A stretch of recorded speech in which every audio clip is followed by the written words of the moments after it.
Welcome back to Racing Rundown here on YouTube. I'm Eric DeCoster. In this preview, we'll be taking a look at the Grade 1 $500,000 Champange Stakes. Of course, one of the most historic two-year-old races in the country, year in and year out, usually producing some of the best horses we'll see as three-year-olds and maybe even beyond, of course. You think even recently, Jackie's Warrior won this race. He's gone on to become one of the best sprinters we've seen in probably this century at least. Jack Christopher is going to maybe join him in those ranks. He had a Derby runner-up, Belmont winner in 'Tis the Law, so on and so forth. And really, I'd say since 2016, this race has just continued to produce high-level horse after high-level horse. Each of the winners of this race, in fact, went on to win a graded stakes at 3, and actually, since 2017, most of them have won, of the sample size we have, Jack Christopher notwithstanding, most of those winners have gone on to win or run as older horses. So really, really impressive resume from this race. A little different this year, run at Aqueduct, of course, with the renovations taking place at Belmont Park. But obviously, it won't change up too much. It's still a one-turn mile. It's still some of the best two-year-olds the country has to offer and the best two-year-olds New York has to offer as well. Of course, one big omission is Forte, the winner of the Hopeful, opting to run in the Breeders' Futurity on next Saturday at Keeneland. But still, you have some horses that tried him there, didn't disgrace themselves at all, and some nice rising maiden winners who are going to look to join the graded stakes ranks in addition, and a couple minor stakes winners as well. But let's dive into this strong field of 6, beginning with the New York bred Andiamo a Firenze, hoping to replicate what his older brother did 5 years ago when winning this race, when Firenze Fire took it out for Mr. Amore Stables. Kelly Breen, the trainer of record this time round. In Andiamo a Firenze, 2 wins in 3 starts, both wins coming in New York bred company. His lone loss was a very strong third, which saw him really duking things out on the front end in the Sanford. Resilient run at that to lose to Mo Strike, and Great Navigator also was about a neck in front of him when all was said and done. But it was a good third place effort. Obviously, have to like that. He bounced back nicely from that run, to win the Funny Side. Very confident, easy winner on that day. Some mixed form since then. The runner-up Donegal surges, disappointed big time when running in a New York bred stakes at Belmont at the Big A couple weeks ago, or probably this week even. But the horse that was third, Acoustic Avenue, won very nicely in the stakes at Finger Lakes, which doesn't say much, but he won by what felt like 1 billion lengths. So point standing.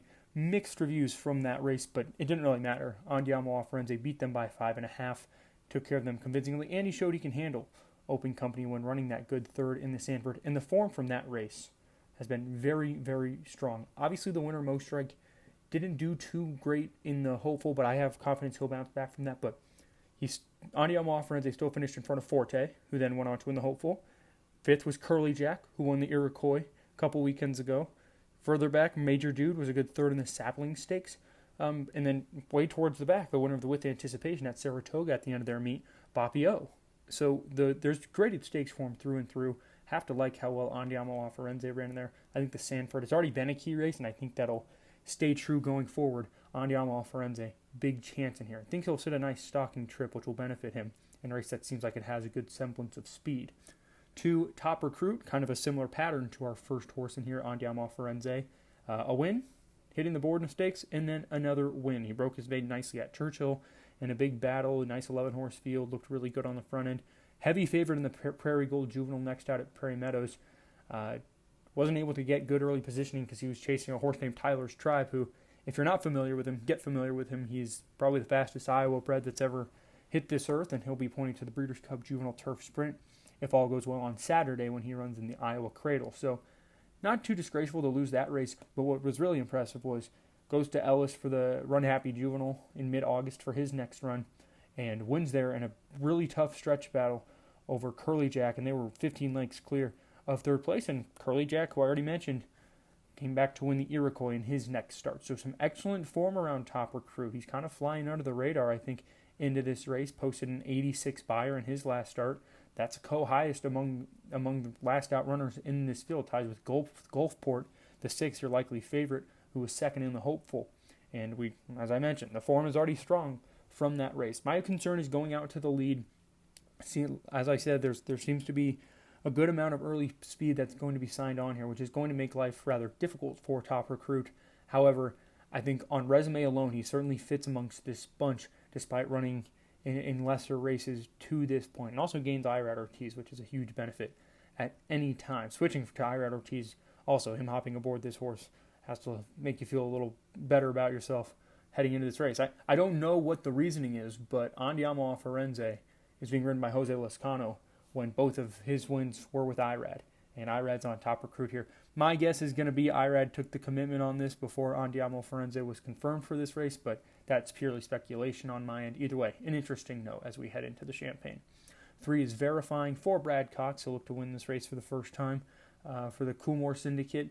Nice maiden winner here at Saratoga on Travers weekend. Broke well, found himself on the lead, and just kept going. A workmanlike victory. Didn't blow many away. Speed figures returned pretty strong, though. 85 Beyer. Pretty consistent across the board as that being one of the better maiden wins of the entire Saratoga meet, so that certainly says something. Bred to get better the longer he gets to go. He's by Justify. And Dam side, the Dam was a performer going 2 turns, so clearly would expect him to get better with this added ground. A lot of positives around Verifying going forward. I wasn't overly blown away by his maiden win, purely because visually it wasn't super impressive. Like I said, pretty workmanlike, and that generally translates to got the job done, but I'm not expecting much from this. And on top of that, the form from the race hasn't been too exceptional. You'd like to see a maiden race where it's pumping out good next out winners or horses that really impressed in their next start, even if it wasn't a win. No one that ran well outside of Verifying in that spot has done that since, and most of them have run. So that's my concern. Also is going to factor into the pace scenario here. So just bluntly, he's not for me in here. I mean, it's Brad Cox. Those are horses, his horses at least, are horses who you aren't surprised if they win a race like this. I just don't think he fits the mold of a winner this year, given he seems to have quite a few things going against him. But he does have a good, coming off an 85 Beyer, which absolutely puts him a top contender in this race. And you would expect him to get better from start 1 to start 2, like these Brad Cox horses do. The 4 Champions Dream won Labor Day weekend at Saratoga, and one of those there was 3 maiden races going 7/8 that day for the boys. That's how many entrants. They had to split it 3 times, and certainly was the most impressive of those 3, and that absolutely says something. Another one who just went wire to wire, broke well, kind of battled early on, put away the horse that was challenging him, and won by about 2 lengths. A very strong, convincing win. Another offspring of Justify. He's also the sire of Verifying, so a chance for him to get a big Grade 1 winner in this spot. But I would say if we're going off horses that broke their maiden in their most recent start, there's 2 of them, Verifying and Champion's Dream. Verifying looked a little better, but I think Champion's Dream probably has a little bit more early gun to him. I think for actions, they're very similar when you compare them side by side. Obviously, one was 6 furlongs, one was 7 furlongs, but Champion's Dream does seem like he has a bit more zip to him in the opening stages.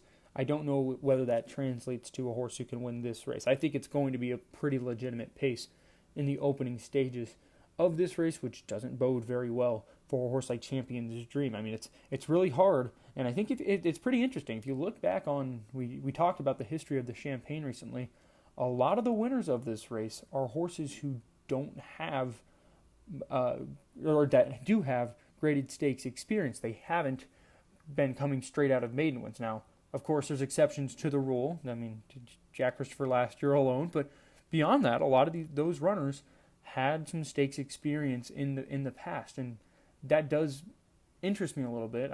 History is not an end-all be-all, but when you have horses in here that have proven themselves at the graded stakes level, and horses who have been good, not great on debut, those are things you have to balance. And to me, it feels like they're just a cut below taking this big jump to Grade 1 company. I think Champion's Dream does kind of fit that bill. The 5 Blazing Sevens, third in the hopeful, and there's only 2 horses that exit the hopeful in this field, and it gives me a chance to talk about it. It was a weird race. I think the track was very much a hit or miss thing for the horses that ran over it, and that was all day. It was a weird kind of sloppy sealed track that they ran over, at least in the hopeful, and it was clear some horses were handling it very well, some were not. And I think Blazing Sevens took him quite a bit to figure out what he was doing. He was coming from off the pace, nothing really developed. The fractions certainly benefited those that were more forwardly placed. Now, did those forwardly placed horses stick around? No, because there were long shots who didn't have a chance to begin with. But nevertheless, it didn't benefit Blazing Sevens, who wanted to come from further back. And he picked up really nicely. I mean, he was beaten 12 lengths, 9 lengths off of Gulfport. But I thought he was picking up nicely at the end. And that bodes really strongly when he gets to add an extra furlong here in the Champagne. He seems to me like a two-turn true route type, and he's obviously not gotten to do that. But you go back to his maiden win, it was very strong, returned well on figures, beat a lot of horses that performed well in their next starts, and he did it by 6 lengths. It was a very easy, impressive win that I think due to track condition and things like that wasn't able to be replicated in the hopeful. But I think even though he was beaten 12 lengths, you actually watched the race, he was gaining late, and I think the pace scenario is going to set up well for a horse who probably wants to come from off the pace. It'll play into his hand in a big way. So I think Blazing Sevens has a big chance to run well here. I think there's way more to his race than a subpar performance on figure standards and being beaten 12 lengths. I think he's a much better horse than that, and I think he's going to get a chance to show it here in the Champagne. And finally, the 6th, Gulfport, all the rage after 2 dominant wins, and I was right in that camp. Won his first 2 starts by 19.25 lengths combined, 7 lengths on debut, 12.25 in the Bashford Manor second out. Did everything right, so much so that Coolmore bought into him, and they already acquired his stud rights. Well, Saratoga Special has to go up against Damon's Mound, and thanks to a semi-tough trip, was only able to manage second. He was beaten 3 lengths and really looked uncomfortable throughout. Next time out in the hopeful, Flavien Prat aboard for the first time, goes and sets the pace. He stuck around. Those other speeds I was mentioning that didn't stick around were those that were pressing him pretty hard. But then he kind of I don't know if he blew the turn, but he drifted to the 7 path, and it wasn't like Flavien Prat was really reining him in. But it was very weird. It allowed Forte to come up the inside of him and take it out by 3 lengths.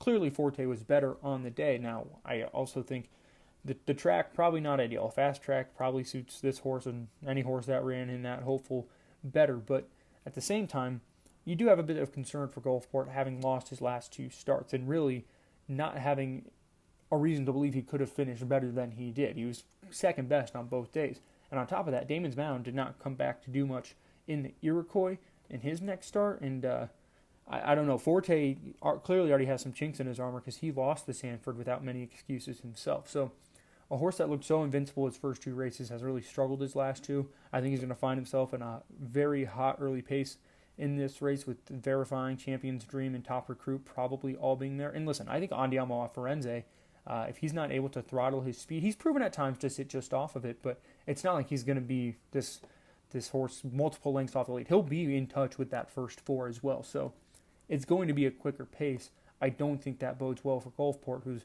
really kind of just been all speed to this point. So with that, I'm going to go with Blazing Sevens. 8-1 morning line. I feel like that's a bit conservative. I think he could be lower when it's all said and done because he's much better than his hopeful run. I think it doesn't take a lot to see that if you just watch the replay. He did good things in there, and it was over a track he probably was not getting over too well, but his maiden win is enough proof for me that he can handle this, and Chad Brown wouldn't be running him in this race if he didn't think his horse was good enough to win it. That's just not what Chad Brown does. So I think Blazing Sevens gets a good pace in front of him, picks up well, closes nicely, final 200 yards, really his best friend, and he's able to take this race out at a bit of a price. Really good horses, top to bottom. When you analyze the dynamics, there's one horse to me that absolutely sticks out, and that's Blazing Sevens. It's a fun race. We're certainly going to get a Breeders' Cup starter or 2 or 3 from it, which is even more exciting, as we're just about a month from that big weekend of racing, and I cannot wait. It's going to be a heck of a ride to get there over the next few weeks, and of course, Breeders' Cup weekend is going to be even better, and hopefully a couple of these runners will join them, and then maybe on to the Kentucky Derby Trail. So good luck if you're playing this weekend. Hope you enjoy. It's going to be a fun weekend of racing, especially this Champagne Stakes. So once again, good luck, and we'll see you next time here on Racing Rundown.